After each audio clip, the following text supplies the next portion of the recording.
कोठारी के कहने पर केटी अविन को पकड़ने स्कूल ग्राउंड में पहुंच गया था। उसके आदमियों ने हर्ष, कुणाल और अविन को चारों ओर से घेर लिया था।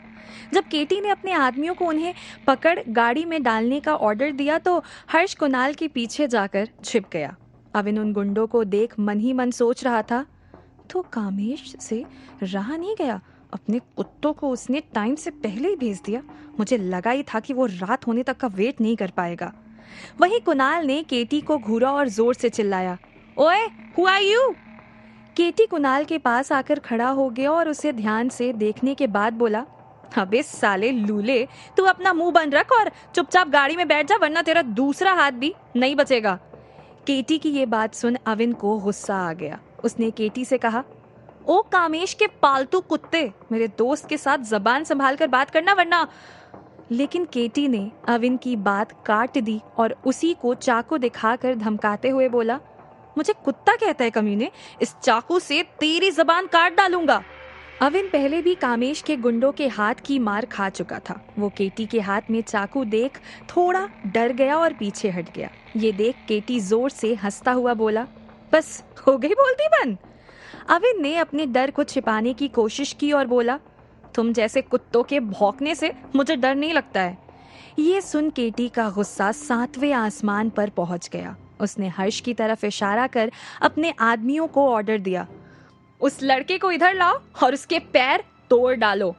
2 आदमी तुरंत हर्ष की तरफ बढ़े, लेकिन कुणाल ने उन्हें वहीं रोक धमकी दी, खबरदार जो किसी ने भी मेरे भाई को हाथ लगाया।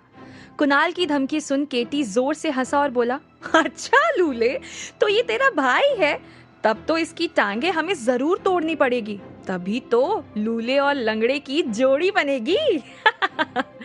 केटी की इस धमकी से कुणाल को कोई फर्क नहीं पड़ा, लेकिन अविन बहुत डर गया। उसने मन ही मन सोचा, कामेश के गुंडे कुछ भी कर सकते हैं, मुझे इन लोगों के साथ डील करनी ही पड़ेगी, नहीं तो मेरी वजह से अगर हर्ष और कुणाल को कुछ हो गया तो मैं खुद को कभी माफ नहीं कर पाऊंगा। तब तक केटी के आदमियों ने हर्ष को पकड़कर अपने पास खींच लिया था। हर्ष डर के मारे जोर से चिल्ला रहा था, भाई बचाओ। उसी वक्त अविन जोर से चीखा, रुको, इन दोनों को छोड़ दो, इनका मुझसे कोई लेना देना नहीं है, मैं तुम्हारे साथ चलने को तैयार हूँ। केटी जोर से हंसा और बोला, तेरा इनसे कोई लेना देना हो या ना हो, लेकिन अब इनका भी जिंदा रहना ठीक नहीं है। विजय कोठारी के हाथों अब तुम सब एक साथ मरोगे। अविन धीरे से बोला, तो इसे कामेश ने नहीं विजय ने भेजा है? केटी जोर से बोला, इन सब की आंखों पर काली पट्टी बांधो और इन्हें गाड़ी में डालो। वो आदमी जैसे ही कुणाल की तरफ आगे बढ़े तो कुणाल ने अविन से कहा, मिस्टर देसाई, ये हमारा कुछ नहीं बिगाड़ सकते। उसने उस आदमी का कॉलर पकड़ लिया, लेकिन तभी अविन ने उसे रोका और कहा, छोड़ दो कुणाल, अभी इनका वक्त नहीं आया है, मुझे इनके बॉस से कुछ हिसाब पूरा करना है। अविन के मना करने पर कुणाल पीछे हट गया। फिर गुंडों ने उसकी आंखों पर भी पट्टी बांध दी। तभी केटी ने अपने आदमियों को इशारा किया और उन्होंने कुणाल और हर्ष को पकड़कर कार की बैक सीट पर बिठा दिया। केटी अविन के पास आया और धीरे से बोला, वो बॉक्स कहाँ है? चल ला, इधर ला। अविन ने कहा, वो इस वक्त मेरे पास नहीं है। केटी ने उसका कॉलर पकड़ पूछा, तो कहाँ है? अविन ने फुल एटीट्यूड के साथ कहा, जहां भी है पूरी तरह से सेफ है। अब केटी ने ऊंची आवाज में कहा, तुझसे तो अब विजय बॉस ही निपटेगा। उसी वक्त केटी का इशारा पाकर उसके आदमी ने अविन की आंखों पर भी पट्टी बांध दी। अविन ने कोई आनाकानी नहीं की और चुपचाप कार में बैठ गया। कार में बैठे हुए अविन सोच रहा था, जब तक कोठारी को वो बॉक्स नहीं मिल जाता वो मेरा कुछ नहीं बिगाड़ेगा, मतलब अभी पूरी बाजी मेरे हाथ में है। करीब 1 घंटे के बाद कार कई सारे लेफ्ट राइट टर्न लेकर अचानक एक जगह रुक गई। ये विजय कोठारी का आलीशान फार्म हाउस था। अविन कुछ देख तो नहीं पा रहा था, लेकिन आसपास सुनाई दे रही पक्षियों की आवाजों से उसे ऐसा लग रहा था जैसे वो शहर से बहुत दूर आ गया हो। तभी उसे केटी की आवाज सुनाई दी, बहादुर सिंह, अबे कहाँ मर गया? गेट कौन तेरा बाप खोलेगा? ये सुन अविन ने मन ही मन सोचा, तो ये मुझे कोठारी हाउस लेकर नहीं आया है, कौन सी जगह होगी ये? काफी देर बाद भी किसी ने फार्म हाउस के बाहर का लोहे का बड़ा सिक्योरिटी गेट नहीं खोला। केटी ने फ्रस्ट्रेट होकर अपने एक आदमी से कहा, जा, जाकर गेट खोल, ये बहादुर कहीं पी कर पड़ा होगा। गेट के खुलने की आवाज सुन अविन ने मन ही मन सोचा, तो सिक्योरिटी गेट पर सिक्योरिटी वीक है, देखते हैं अंदर विजय मेरा कैसे वेलकम करता है। थोड़ी ही देर में कार आलीशान बंगले के सामने जाकर रुक गई। वो गुंडे अविन के साथ कुणाल और हर्ष को धक्का देकर बंगले के अंदर ले जाने लगे। अंदर आते ही उनके पीछे चल रहा केटी जोर से बोला, इन सबको मेन डोर से राइट साइड लिफ्ट की तरफ ले लो। अविन ने मन ही मन बोला, लगता है कोठारी अपने सारे काले कारनामे यहीं बैठकर करता है, ये पट्टी खोले तो मैं भी देखूं कहाँ छिपकर बैठा है कोठारी। वो गुंडे मेन डोर से राइट साइड थोड़ा आगे जाकर रुक गए। केटी ने फिर एक ऑर्डर दिया, इनकी आंखों की पट्टियां खोल दो। जैसे ही एक गुंडे ने उन तीनों की आंखों से पट्टियां हटाई तो अविन पीछे मुड़कर इधर उधर देखने लगा। ठीक उसी वक्त केटी लिफ्ट का दरवाजा खोल बोला, चलो अंदर जल्दी, ज्यादा इधर उधर देखा तो आंखें निकाल लूंगा। केटी के आदमियों ने अविन, कुणाल और हर्ष को धक्का देकर लिफ्ट के अंदर धकेल दिया।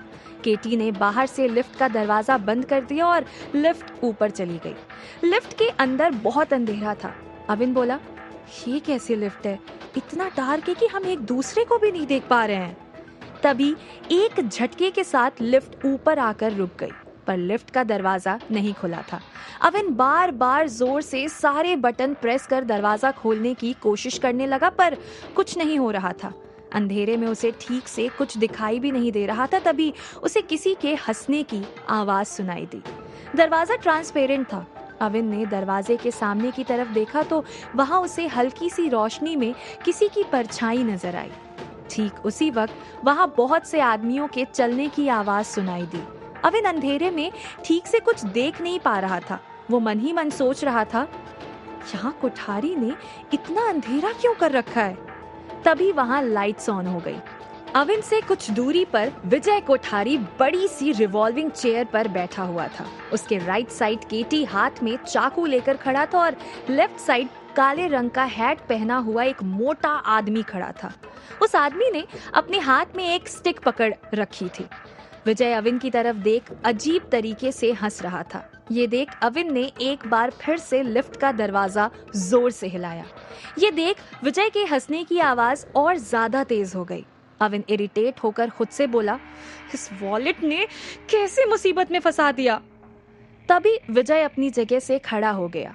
वो अविन के थोड़ा करीब आया और बोला, मत जोर लगा, ये तुझसे नहीं खुलेगा। तू मेरे इस पिंजरे में कैद है और अब मेरी मर्जी से ही इससे बाहर निकल पाएगा। विजय की फटी हुई आवाज सुन अविन को उसे गाली देने को मन कर रहा था। वो चीखा, यू। तभी उसे अपने पास खड़े हर्ष का ख्याल आया और वो चुप हो गया। विजय ने अविन को खा जाने वाली नजरों से देखा और पूछा, वो बॉक्स कहाँ है? अविन ने कहा, कौन सा बॉक्स? विजय ने और ऊंची आवाज में कहा, अभिमन्यु देसाई के पिल्ले, ज्यादा स्मार्ट बनने की कोशिश मत कर, वो बॉक्स तेरे पास ही है। ये सुन अविन हंस दिया और बोला, अच्छा तो तुम उस बॉक्स की बात कर रहे हो। वेल, उसे वापस करने से पहले डील तो फाइनल कर ले। विजय अविन का जवाब सुन गुस्से से उबल पड़ा। कमीने, तुझे इस बार एक फूटी कौड़ी भी नहीं मिलेगी। तूने अगर वो बॉक्स वापस नहीं किया तो इसका अंजाम बहुत बुरा होगा। अविन मन ही मन बोला, कोठारी, मुझे अच्छी तरह से पता है तू वो बॉक्स मुझसे लिए बिना मेरा कुछ नहीं बिगाड़ पाएगा। अविन ने डरने का नाटक किया और कहा, अरे नहीं नहीं, मुझे फिर से मार नहीं खानी है, लेकिन वो बॉक्स अभी मेरे पास नहीं है। फिर अविन ने कुणाल की तरफ इशारा किया और विजय से कहा, उसे लाने के लिए तुम्हें मेरे दोस्त और उसके भाई को यहाँ से बाहर भेजना पड़ेगा। मुझे बेवकूफ समझ रखा है क्या? तुझे लास्ट चांस दे रहा हूँ। अभी तेरी माँ को कॉल कर उसे वो बॉक्स लेकर तैयार रहने को कह। मेरा आदमी जाकर उसे यहाँ ले आएगा। विजय जोर से चिल्लाया तो अविन ने तुरंत उससे कहा, मेरी मॉम का इससे कोई लेना देना नहीं है, वो यहाँ कभी नहीं आएंगी। अचानक विजय के चेहरे के एक्सप्रेशन चेंज हो गए। वो गुस्से से बोला, वो बॉक्स मिलने तक तुझे तो नहीं मार सकता। फिर एक गंदी मुस्कुराहट के साथ बोला, पर तेरे इन फटीचर दोस्तों को मुझे मारना ही पड़ेगा। विजय की ये बात सुन हर्ष ने कुणाल को कस कर पकड़ लिया। कुणाल विजय की बकवास सुन गुस्से से पागल हुआ जा रहा था। उसने बंद पिंजरे की लोहे की सलाखों को अपने हाथ से हिलाना चाहा, लेकिन वो कुछ नहीं कर पाया। विजय जोर से हंसा और बोला, मरने से पहले कुछ ऐसा ही लगता है। उसने अपने पास खड़े उस हैट पहने मोटे आदमी को इशारा किया। उस आदमी ने तुरंत अपनी जेब से एक रिमोट निकाला और एक बटन दबा दिया। उसी वक्त अविन जिस पिंजरे में बंद था उसके पास कुछ हिलने की आवाज हुई और वहां नीचे से एक और पिंजरा आता हुआ दिखाई दिया। जैसे ही वो पिंजरा वहां आकर रुका तो अविन उसे देख बुरी तरह से हैरान हो गया। उस पिंजरे में 2 भूखे टाइगर कैद थे। दोनों पिंजरों के बीच केवल एक पतली सी जाली थी। ये देख हर्ष डर के मारे रोने लगा। अविन ने उसकी हालत देखी और उसे शांत करने लगा। डोंट वरी, कुछ नहीं होगा हर्ष, मैं तुम्हें कुछ नहीं होने दूंगा। फिर उसने विजय को देख कहा, लगता है तेरे पास आदमियों की कमी पड़ गई है विजय कोठारी। विजय जोर से बोला, विजय कोठारी अपना काम निकलवाने के लिए किसी भी हद तक जा सकता है। तेरे पास अभी भी एक और मौका है, बचा ले अपने फटीचर दोस्तों को, वरना इधर रिमोट का बटन प्रेस होगा और वहां वो दोनों टाइगर के पिंजरे में होंगे। अविन ने कुणाल की तरफ देखा। कुणाल के चेहरे पर कोई डर नहीं था। उसने अविन से कहा, उसे रिमोट का बटन दबाने को बोल दो। इन जानवरों से निपटना मेरे लिए कोई मुश्किल काम नहीं है। अविन अब कोई रिस्क नहीं लेना चाहता था। उसने विजय से कहा, मेरी वजह से मैं इन लोगों को मुसीबत में नहीं डाल सकता, रुक मैं फोन करता हूँ। विजय मन ही मन हंस दिया, लेकिन तभी कुणाल ने अविन के हाथ से मोबाइल छीन लिया और कहा, तुम ऐसा कुछ नहीं करोगे। इन टाइगर से लड़ना मेरे लिए कोई मुश्किल काम नहीं है। Let him open the door. Vijay Kunal की बात सुन गुस्से से उबलने लगा। उसने अपने पास खड़े मोटे आदमी को इशारा किया और कहा, खोल दो दरवाजा। वो मोटा आदमी विजय की बात सुन मुस्कुरा दिया और अविन के पिंजरे के पास आकर बोला, अब मैं सनी सिंह तुम्हें अपनी खास स्किल दिखाएगा। अब थोड़ी ही देर में टाइगर का पिंजरा खुल जाएगा, लेकिन मेरे मैकेनिज्म कंट्रोलर मशीन से एक बार में केवल एक ही टाइगर बाहर आएगा। और तभी विजय जोर से चिल्लाया, सनी सिंह जो बोला है वो कर, तुझे मैंने यहाँ तेरी बकवास करने के लिए नहीं बुलाया है। सनी सिंह ने विजय को देखा और कहा, सॉरी विजय बॉस, अब शुरू होगा असली शो। रिमोट निकालने के लिए सनी ने अपनी जेब में हाथ डाला तो वो बुरी तरह से हैरान होकर चीख उठा, मेरी जेब से स्पेशल रिमोट और मैकेनिज्म कंट्रोलर मशीन कहाँ गई? ये सुन विजय भी चिल्लाने लगा, तू इतनी बड़ी लापरवाही कैसे कर सकता है? जल्दी से देख कहाँ गिरा दिया तूने। सनी सिंह ने डरते हुए कहा, अभी कुछ देर पहले तो मेरी जेब में ही था बॉस। बॉस आपने भी तो देखा था, मैंने जब उस रिमोट से टाइगर वाला पिंजरा ऊपर लाने के लिए बटन दबाया था। तो क्या उसे भूत ले गया? ढूंढो जल्दी। विजय फ्रस्ट्रेट होकर चिल्लाए जा रहा था, कहाँ गया होगा रिमोट? क्या अविन विजय से बचकर निकल पाएगा?